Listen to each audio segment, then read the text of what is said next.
मैं जब नौकरी छोड़कर बिजनेस में आया था तो समझदार लोगों ने बहुत समझाया, पर मैं नहीं समझा। ऐसी समझदारी का क्या जो मेरी उड़ान को रोके। नमस्कार दोस्तों, स्वागत है आपका अपने YouTube channel sofa business blog में और मैं हूं आपका दोस्त सचिन सेठ। हमारे लिए बहुत गर्व की बात है कि हमारे देश के सबसे ज्यादा IAS IPS हमारे राज्य बिहार से हैं। पर वहीं एक दुख की बात भी है कि जितने लोग IAS IPS हैं उससे कहीं ज्यादा बड़ी आबादी में लोग हमारे राज्य बिहार में बेरोजगार हैं। हम बिहार में तो ऐसा लगता है सरकारी नौकरी के अलावा रोजगार का दूसरा कोई और साधन ही ना हो। अक्सर आपको आपके आसपास ऐसे कुछ समझदार लोग मिल जाएंगे जो आपको बताएंगे कि बिजनेस में बहुत रिस्क है, बिजनेस में बहुत पैसा लगता है, बिजनेस में इज्जत भी नहीं है। तो आज इस वीडियो में जानेंगे किस में ज़्यादा रिस्क है, नौकरी में या बिजनेस में। किस में ज़्यादा पैसा लगता है, नौकरी में या बिजनेस में।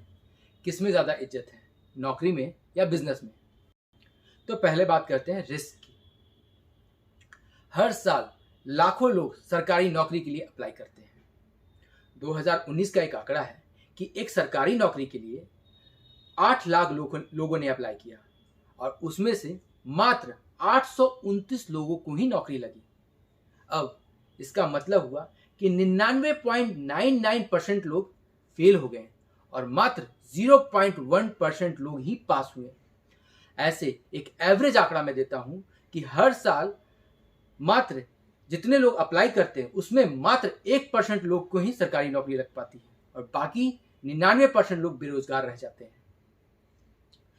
वहीं एक आंकड़ा है कि बिजनेस में, छोटे बिजनेस में अगर हर साल 100 दुकानें खुलती हैं तो 15% दुकानें अपने पहले या दूसरे साल में फ्लॉप कर जाती हैं, मगर बाकी 85% छोटी दुकानें सक्सेस करती हैं।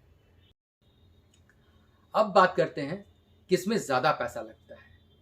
हर साल लाखों लोग पटना आते हैं, बिहार के कोने कोने से दिल्ली जाते हैं सरकारी नौकरी की तैयारी करने में, और पटना और दिल्ली जैसे शहरों में हर महीने रहने और खाने का खर्चा कम से कम भी 10,000 रुपये आएगा।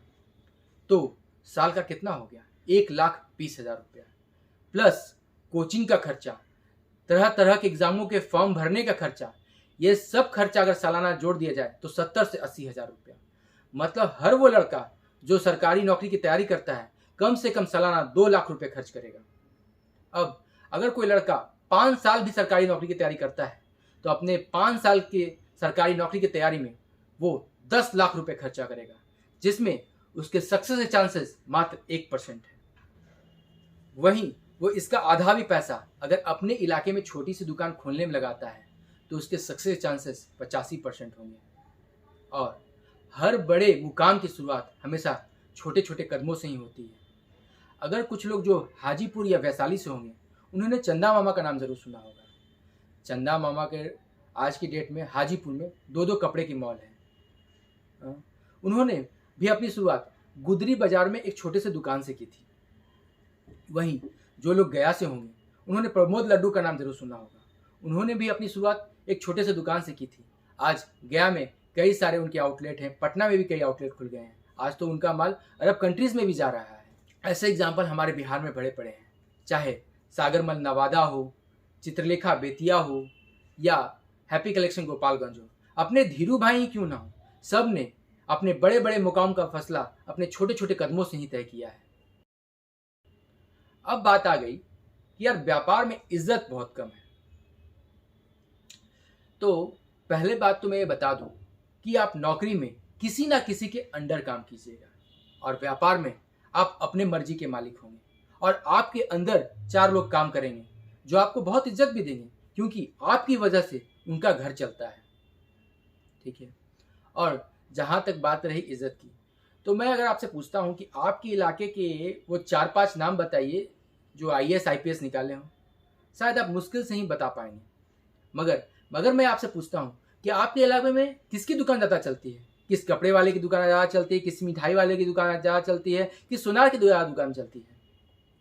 तो आप पट से 4-5 नाम बता दीजिएगा। वो उस रोजगार से सिर्फ उनका घर नहीं चल रहा है, आपके इलाके में कई परिवार का घर उनके दुकान से चल रहा है। जो उनकी दुकान में काम करते हैं। एक बात आप लोग जान लीजिए, नौकरी एक ऐसी फसल है जो इसे बोता है बस वही काटता है। कभी आपने सुना है किसी सरकारी कर्मचारी ने अपनी नौकरी अपने बेटे को ट्रांसफर कर दी हो? वहीं बिजनेस एक ऐसा पेड़ है जिसका फल पुश्ते खाती है। अब आपके मन में एक ये सवाल रह गया होगा कि वो 15% बिजनेस फ्लॉप क्यों कर जाते हैं? तो उसका बहुत बड़ा कारण ये है कि लोग सरकारी नौकरी की तैयारी में तो 5 से 7 साल देते हैं, मगर बिजनेस करते ही चाहते हैं कि आज मैंने बिजनेस शुरू किया और कल से बिजनेस उनके पूरे परिवार का भार उठा ले। पर ऐसा होता नहीं है। एक बच्चे को भी अपने पैर पे खड़ा होने में साल भर का वक्त लगता है। बस इतना ही वक्त आप अपने बिजनेस को दीजिए। वो आपके परिवार का ही नहीं, आपके यहाँ काम करने वाले 4-5 कर्मचारी के परिवार का भी भार उठा लेगा। और बिजनेस फ्लॉप करने का दूसरा बड़ा कारण है, बिना जानकारी के लोग बिजनेस शुरू कर देते हैं।